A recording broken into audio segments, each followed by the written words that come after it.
Assalamualaikum warahmatullahi wabarakatuh. Rahayu, rahayu, rahayu.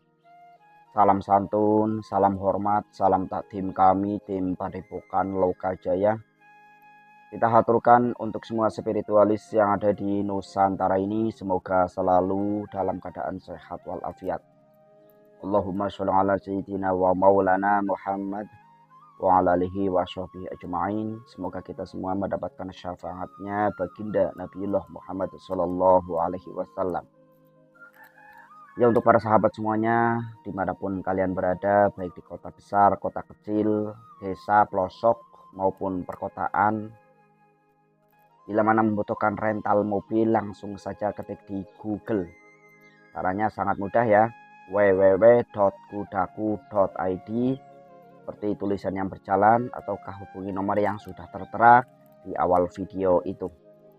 Ya, untuk para sahabat semuanya yang dirahmati Allah Subhanahu wa taala, pada akhir-akhir ini kejadian-kejadian yang sangat luar biasa, baik alam, banjir bandang di Cina itu sangat luar biasa, banjir bandang di Dubai itu sangat luar biasa, gempa tiap hari di Jepang itu sangat luar biasa, bahkan kemarin di Masjid Nabawi muncratan air dari bawah itu juga sangat luar biasa. Gempa di Indonesia, ya, banjir, longsor itu juga sangat luar biasa. Bahwasanya kalau kita mengutip di Prabu Joyoboyo mengatakan, besok yang sudah waktunya, sudah ketemu zamannya, di mana gempa itu hampir tiap hari, itu pertanda anak Batara Indra itu akan muncul ke permukaan kita, yang muncul ke tengah-tengah kita, yang dimana sudah waktunya, sudah lulus weda, yang artinya sudah lulus ilmu pengetahuannya, baik secara huib, secara nyata, baik secara penggemblengan fisik yang diuji, yang dicoba, ya, sedemikian rupa, mungkin dari segi ekonominya atau usahanya, jatuh bangun, ataukah bahkan ya dipermalukan, ditipu. Itu bukan berarti Satropinit itu tidak ditolong dengan Allah Subhanahu wa taala. Tetapi itulah ujian yang harus dihadapi oleh sang kinasi Satropinit supaya tahan banting, supaya dalam menjalani suatu kehidupan ini benar-benar sudah kuat.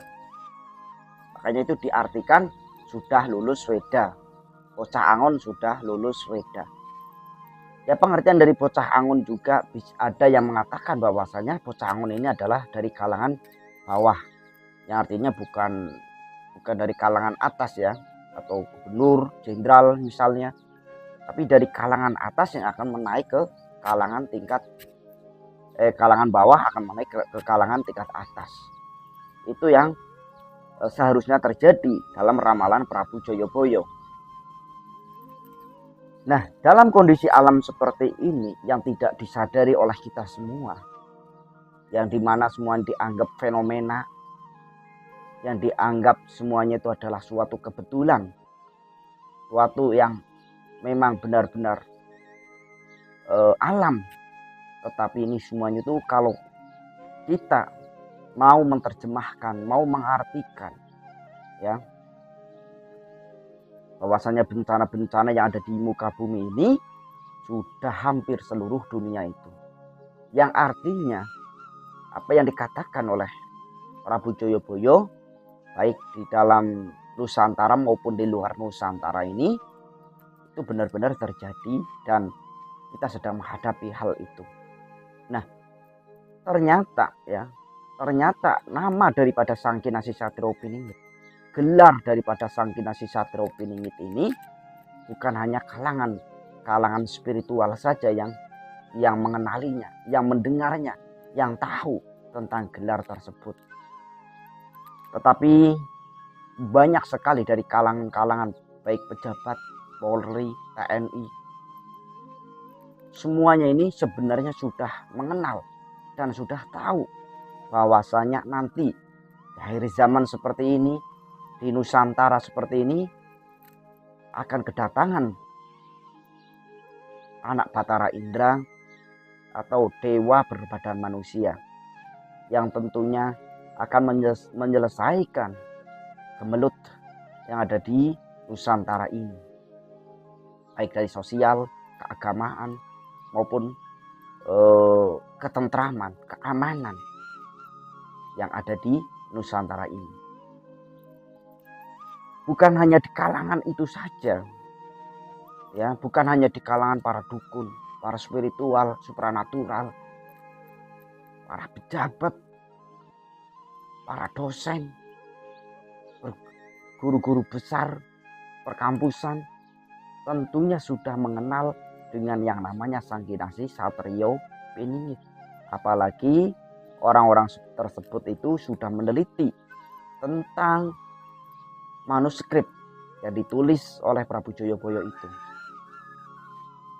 Dan di kalangan jin juga, ya, kalangan jin, kalangan malaikat juga sudah mendengar nama besar daripada gelar tersebut, Satrio Piningit itu.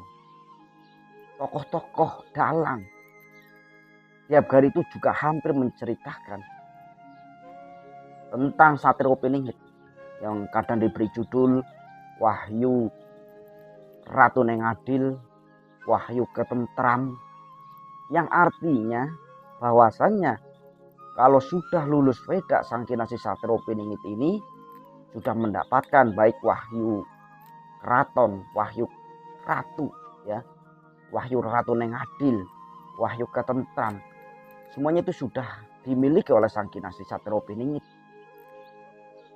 ya, sudah dimiliki oleh beliau. Tetapi banyak juga orang yang sebenarnya diperjalankan tetapi keluar daripada relnya, yang seakan-akan dirinya lah yang bisa segala-galanya tanpa mau persatuan, tanpa mau menggandeng satu dengan yang lain. Itu kan konyol. Bahwasanya Sangkinasih Satrio Piningit ini, ya tentunya orang-orang yang diperjalankan itu orang-orang yang nantinya akan juga mendampingi daripada Sangkinasih Satrio Piningit itu tersendiri. Kalau Satrio Piningit itu ya memang secara spiritual, secara keilmuan itu ya memang sakti. Jangan dibilang tidak sakti, ya. Karena dewa, secara ruhnya itu ruh dewa. Kalau dibilang pelanga-pelongo ya itu bukan Satrio Piningit. Cerdas, ya mungkin kalau zaman sekarang lulus Weda ya lulus kuliah mungkin ya.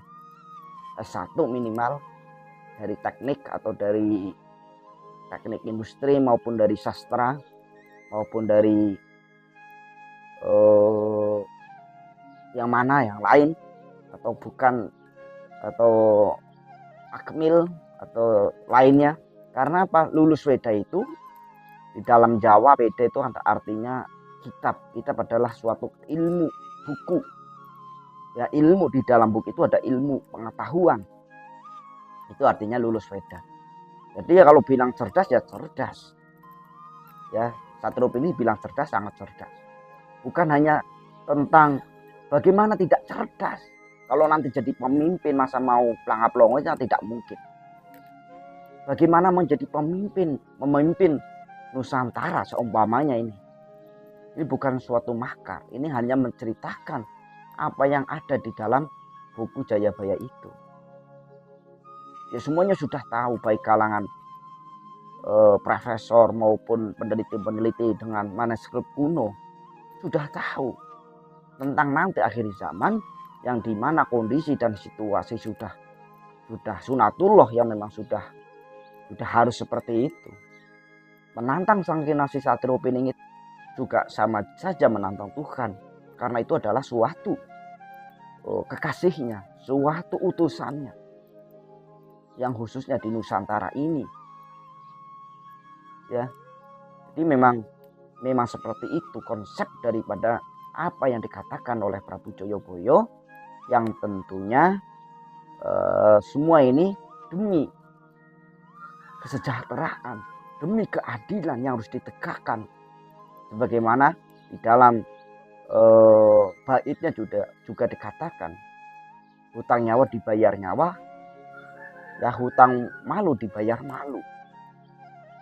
Yang artinya semua itu harus ditegakkan dengan suatu keadilan. Keadilan yang juga ditulis di dalam Pancasila. Ya, keadilan bagi seluruh rakyat Indonesia. Itu artinya juga semuanya sistem-sistem kenegaraan ini sebenarnya ini untuk rakyat. Untuk mensejahterakan rakyat. Tapi dalam lapangannya, dalam yang dirasakan, itu ya belum sampai keadilan itu. Keadilan itu ditentukan dengan konsep perpajakan kalau di APBD dunia dana APBD itu untuk pembangunan desa, untuk pembangunan apa itu, orang desa yang tidak mempunyai PT, yang tidak mempunyai pajak-pajak besar ya tentunya akan semakin ketinggalan. Itu jadi di dalam konsep Pancasila dan yang tadi dikatakan oleh Prabu Joyoboyo, konsep yang tertulis di dalam Ronggowarsito itu ya tentunya itu kalau kita mau mengakui, kalau kita mau benar-benar menggunakan konsep Pancasila ya saya rasa dan saya yakin kemakmuran akan terjaga bagi seluruh rakyat Indonesia. Itulah ya, jangan pada pertemuan hari ini. Mudah-mudahan para sahabat semuanya selalu sehat, selalu semangat. Orang-orang yang diperjalankan harus bisa bersatu dalam berdoa. Mudah-mudahan sang utusan akan mudah dalam proses penggembelengan, proses lulus wedanya, dan keluar dengan gagahnya, dengan beraninya untuk memberikan suatu keadilan yang akan kemana-mana membawa Trisula. Itulah ya, mohon untuk diluruskan bila mana jauh daripada kebenaran, karena semuanya ini kita memaknai daripada kitab-kitab yang tertulis di Ronggowarsito, Wangsit Siliwangi maupun Wangsit Prabu Joyoboyo. Itulah ya, karena kebenaran hanyalah milik Allah Subhanahu wa Ta'ala. Terima kasih, salam santun, salam hormat. Assalamualaikum warahmatullahi wabarakatuh. Rahayu, rahayu, rahayu.